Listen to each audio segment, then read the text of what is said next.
आज हम इस वीडियो में बात करने वाले हैं कि जो प्राइवेट स्कूल है और सरकारी स्कूल है, इन दोनों के बारे में बात करने वाले हैं। सरकारी स्कूल अपनी हालत सुधार नहीं रहे हैं और प्राइवेट स्कूल इसी का फायदा उठा रहे हैं। और इन सभी में पीछा कौन जा रहा है? इन सभी में पीछा जा रहा है जो बहुत ही कम अर्न करता है। अब अगर वो अपने बच्चों को सरकारी स्कूल में भेजे तो एक तो उसको अपने समाज का डर है कि समाज वाले क्या कहेंगे, दूसरी बात कि उनके बच्चे अच्छे से पढ़ नहीं पाएंगे, तो फिर वो कैसे compete कर सकेंगे।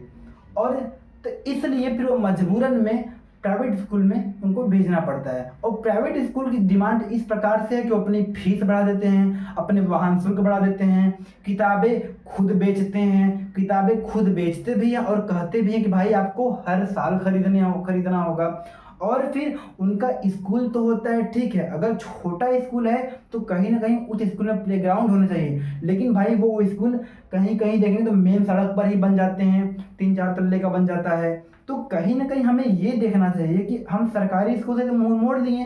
प्राइवेट स्कूल में जो अपने बच्चों को भेज रहे हैं, एक तो महंगा महंगा फीस दे रहे हैं, दूसरा हम वाहन से भी भेज रहे हैं। अब अगर उस स्कूल की टाइमिंग 9 बजे है तो आपका घर दूर है, तो अब घर जब दूर है तो आपके बच्चों को 7 बजे ही उठना पड़ता, 7 बजे ही आपको स्कूल जाने के लिए तैयार होना पड़ता है। अब 7 बजे ही आप वाहन में बैठ गए, छुट्टी 2 बजे होती है, लेकिन आपका बच्चा इस घर पहुंचता है 4 बजे। अब कहीं ना कहीं ये 4 घंटे का जो टाइम है ये आपके बच्चे का व्यर्थ गया। अब ये वो 4 घंटे हैं जो कि उस छोटे से बच्चे के लिए बहुत ही मूल्यवान है, जो कि उस केवल यात्रा में ही बीत गया। एक तो आप फीस ज़्यादा पे किए, वाहन का शुल्क पे किए, आपके बच्चे का 4 घंटा टाइमिंग गया, और आपका बच्चा छोटा है, अगर उसे अच्छे से नींद लेनी चाहिए तो अब उसे सुबह में जल्दी जल्दी उठना पड़ता है, जल्दी से तैयार होना पड़ता है। यानी कहीं ना कहीं उसके उसके शरीर में, उसके मतलब बॉडी में क्या होता है कि जल्दी जल्दी और करने की बात होती है। तो हमारा कहने का मतलब है ऐसे स्कूल सिस्टम से बचने का तरीका बस केवल ये है कि हम, सबसे पहली बात ये है कि शिक्षा पाने का अधिकार हर किसी का है, और वो शिक्षा पाने का अधिकार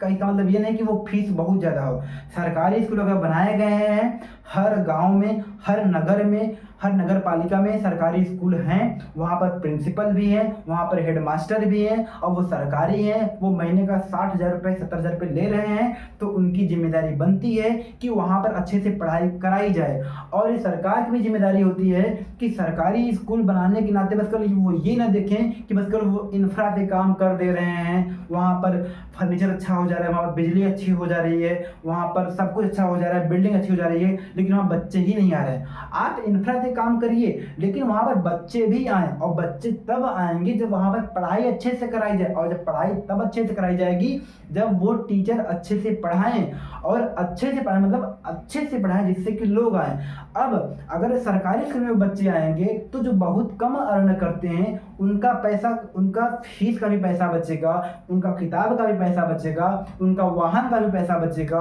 और वो बच्चे अपने गांव में ही पढ़ेंगे, और उन बच्चों का जो 2 घंटे वाहन से जाने में, 2 घंटे वाहन से आने में, 4 घंटे ये बेफिजूल चल जाते हैं, वो 4 घंटे भी बचेंगे। और इस प्रकार से तब जाकर जब एक कम अर्न करने वाला जब आदमी अपने बच्चों को इस प्रकार से पढ़ा पाएगा, तो कहीं ना कहीं अगर वो कुछ कम कमाता है तो भी वो अच्छे से पढ़ा सकेगा, और अगर वो अच्छा कमाएगा तो अपने पैसों को बचा सकेगा अपने बच्चों के बेहतर भविष्य के लिए। तो हमारा कहने का मतलब ये है, प्राइवेट स्कूल हो, हमें इससे कोई समस्या नहीं है, लेकिन अब इसके आड़ में सरकारी स्कूल अपने उद्देश्य भूल जाएं, और सरकारी स्कूल अपना ड्यूटी करे ही ना, सरकारी स्कूल में पढ़ाई अच्छे से हो ना, और उसके चक्कर में वो अभिभावक जो बहुत गरीब हैं, जो अपने बच्चों को पढ़ाना चाहते हैं, लेकिन वो बस केवल इस वजह से नहीं पढ़ा पाते हैं क्योंकि सरकारी स्कूल में अच्छे से पढ़ाई नहीं हो पाती है, और प्राइवेट स्कूल में पढ़ाने की वजह से इतनी सारी समस्याओं को उन्हें झेलना पड़ता है। तो कहीं ना कहीं ये समाज को भी सोचना चाहिए, अभिभावक को भी सोचना चाहिए, और सरकार को भी सोचना चाहिए कि सरकारी स्कूल अगर हैं तो वो केवल रहें ना, उनका केवल अस्तित्व न रहे कि हाँ केवल बस वो हैं, बस भाई उसमें सच में पढ़ाई होनी चाहिए। बस ये कह दे कि हाँ सरकारी स्कूल इतने हैं, इसमें इतने बच्चे का एडमिशन हुआ है, लेकिन भैया उसमें पढ़ाई होनी चाहिए, पढ़ाई होनी चाहिए, तब जाकर अच्छा होगा। तो हमारा यहाँ पर ये कहना है कि सरकारी स्कूल हैं तो बस पढ़ाई हो तो हो तो हो, तभी जाकर प्राइवेट स्कूल की जो अपने मन का करते हैं वो बचेगा। और कहीं ना कहीं जब उनके यहाँ जब इतने सारे वाहन चलेंगे तो कहीं ना कहीं ज़्यादा वाहन चलना भी तो एक बड़ी सी समस्या है। बहुत सारी समस्याएं हम बता सकते हैं, लेकिन बहुत सारी समस्या बताने पर वीडियो लंबा हो जाएगा। बस हमारा इतना है कि सरकारी स्कूल हैं तो पढ़ाई कराएं तो कराएं तो बस कराएं। जय हिंद।